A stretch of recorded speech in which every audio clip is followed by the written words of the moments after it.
ہوتا ہے کہ جب دو پارٹیاں، یہ اس طرح کے جاہلیت میں عجم میں اس طرح کی جنگیں زیادہ لڑی جاتی تھیں۔ روایت میں آتا ہے کہ حضرت عثمان غنی رضی اللہ تعالیٰ عنہ کے دور میں یا عمر فاروق رضی اللہ تعالیٰ عنہ کے دور میں جب ایران کو فتح کیا جا رہا تھا تو ایران کے لوگوں نے، ڈاکٹر اطہر مبارک پوری رحمۃ اللہ علیہ نے لکھا ہے اپنی کتاب کے اندر عہد نبوی اور سندھ، اس میں انہوں نے یہ لکھا ہے کہ ایران پر جب حضرت عمر فاروق رضی اللہ تعالیٰ عنہ کی فوجیں آ کر حملہ آور ہوئیں تو ایران کے سندھ کے ساتھ تعلقات تھے، تو ایرانیوں نے کچھ سندھ کے لوگوں کو اپنی مدد کے لیے بلایا ہوا تھا، وہ بھی اسی مقابلے کے لیے آئے تھے، بلوچ تھے جدہ۔ تو وہ لوگ جو لڑ رہے تھے اجمی، خاص یعنی اس کو مورخین نے خاص طور پر ذکر کیا ہے کہ انہوں نے ایک دوسرے کے ساتھ کمروں کے اندر رسیاں باندھی ہوئی تھیں تاکہ کوئی بھی کسی کو چھوڑ کر نہ جائے،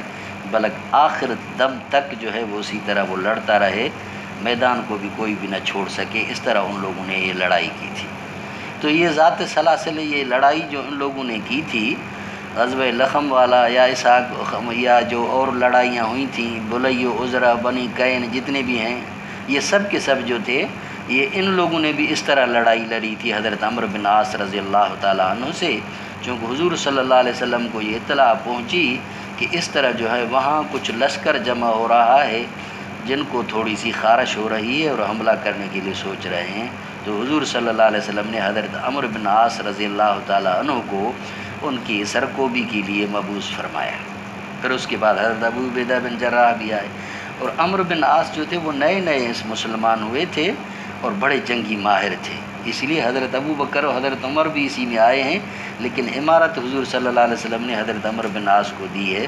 چونکہ وہ جنگی مہارت رکھنے والا تھا، اسی وجہ سے اس کو، اور ابو عبیدہ بن جراح بھی اسی میں تشریف لائے ہیں۔ بہرحال یہ وہی غزوہ ہے، وہی غزوۃ اللخم بھی اس کو کہتے ہیں، جزام بھی کہتے ہیں۔ حضرت اسماعیل بن ابی خالد کہتے ہیں قال ابن اسحاق عن یزید عن عروہ ہی بلاد بلی و عذرہ و بن القین، یہ علاقے ہیں، ان علاقوں سے اسی کا تعلق تھا جن کو ذات السلاسل کہا گیا۔ فرمایا بہ قال حدثنا اسحاق قال حدثنا خالد بن عبد اللہ عن خالد الحذاء عن نبی عثمان رسول اللہ صلی اللہ علیہ وسلم بعث عمرو بن العاص علی جیش ذات السلاسل، مبعوث فرمایا حضور صلی اللہ علیہ وسلم نے حضرت عمرو بن عاص کو وہ جیش سلاسل کی طرف، قال فاتیتہ، حضرت عمر فرماتے ہیں کہ میں اس کے پاس آیا، فقلت ای الناس احب الیک، یعنی وہ غزوہ کیا، غزوے کے بعد واپس آیا، واپس آ کر حضور صلی اللہ علیہ وسلم سے میں نے عرض کیا ای الناس احب الیک، سائیں آپ کو محبوب کون ہے؟ قال عائشہ، فرمایا اما عائشہ، بی بی عائشہ، قلت من الرجال، میں نے عرض کیا بھلا مردوں میں کون آپ کو پیارا ہے؟ قال ابوہا، اس کا ابا، قلت ثم من، پھر میں نے کہا پھر کون؟ قال عمر،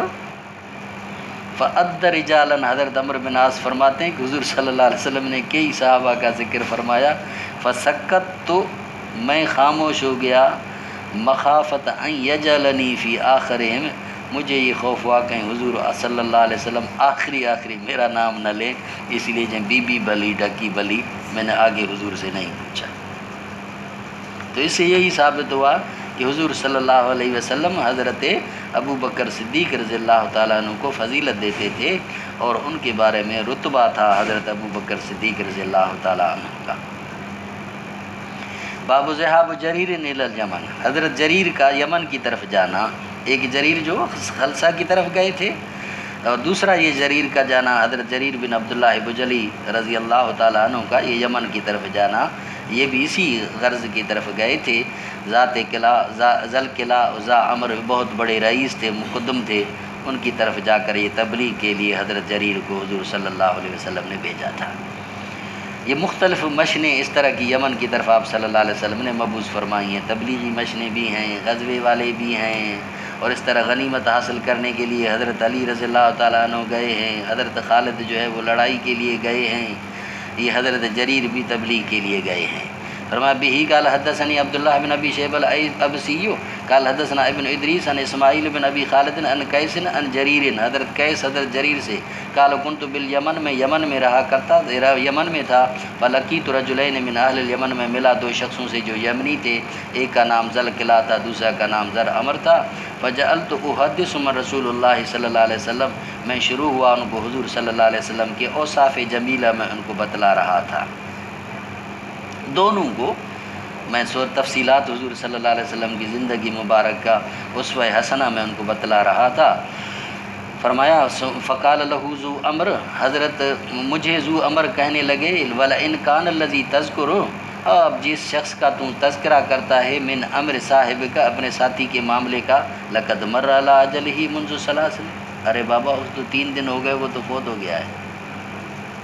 یہ ذل امر نے حضرت جریر رضی اللہ تعالیٰ عنہ سے کہا کہ جس ساتھی کا، جس دوست کا تم تذکرہ کر رہا ہے، ہمارے ساتھ ذکر کر رہا ہے، وہ تمہارا ساتھی تو 3 دن ہو گئے، وہ تو فوت ہو گیا ہے۔ منذ ثلاث واقبلا معی، دونوں بہرحال باوجود اس شخص کے اس کہنے کے ہم دونوں کے دونوں پھر بھی چلے، حتیٰ اذا کنا فی بعض الطریق، یہاں تک ہم کچھ بعض راستوں پر پہنچے، رفع لنا رکب، ہمیں کچھ نظر آئے سوار، من قبل المدینہ، جو مدینے کی طرف سے آ رہے تھے، فسالناہم، ہم نے ان سے پوچھا، فقالوا قبض رسول اللہ صلی اللہ علیہ وسلم، انہوں نے کہا کہ برابر رسول اللہ صلی اللہ علیہ وسلم کا وصال ہو چکا ہے، واستخلف ابو بکر، حضرت ابو بکر صدیق خلیفہ بن چکے ہیں، والناس صالحون، اور لوگ بڑے راضی اور مطمئن ہیں۔ اب یہ ذل امر نے جو حضرت جریر کو یہ بتلایا، یا تو کہیں سے ان کو معلومات ہو گئی تھی، جس معلومات، چونکہ 3 دن کو تو آپ صلی اللہ علیہ وسلم کے وصال کو ہو گئے تھے، اور اس طرح کا ربط جو ہے یمن والوں کا اور مدینے والوں کا آپس میں تھا، تجارتی بھی تھے اور بھی اس طرح کے روابط تھے، ممکن ہے کسی ذریعے سے ذل امر کو پہلے اطلاع ہو گئی ہو، اسی وجہ سے ذل امر نے بتلایا۔ یا بعض محدثین یہ فرماتے ہیں کہ ذل امر جو تھا اس کا تعلق ان کاہنوں سے تھا جو اس طرح کی خبریں چاریں جن کے پاس جنات وغیرہ لایا کرتے تھے، اس کو اسی ذریعے معلوم ہو گیا۔ بعض کہتے ہیں کہ نہیں، یہ کتب سابقہ کا یہ بڑا ماہر تھا، اسی کتب سابقہ کا اس نے خوب مطالعہ کیا ہوا تھا، اس مطالعے کی روشنی میں جو اوصاف ان حضور صلی اللہ علیہ وسلم کے آخری فتوحات، اور پھر آخری فتوحات کے بعد حضور صلی اللہ علیہ وسلم کے جماعت کے اندر اس طرح فوج در فوج لوگوں کا آنا، یہ ساری پیشن گوئیاں چونکہ اس نے پڑھی ہوئی تھیں، اور ان پیشن گوئیوں کے پورے ہونے کے بعد حضور صلی اللہ علیہ وسلم کا وصال فرمانا بھی اس نے پڑھا ہوا تھا، اندازے کے طور پر اس نے کہہ دیا کہ حضور صلی اللہ علیہ وسلم بہت ہو گئے، اور واقعتاً حضور صلی اللہ علیہ وسلم 3 دن قبل ان کا انتقال ہو چکا تھا۔ بہرحال یہ ذا امر نے یہ حضرت جریر کو اس طرح کے حضور صلی اللہ علیہ وسلم کے وصال فرمانے جانے کے بارے میں یہ فرمایا۔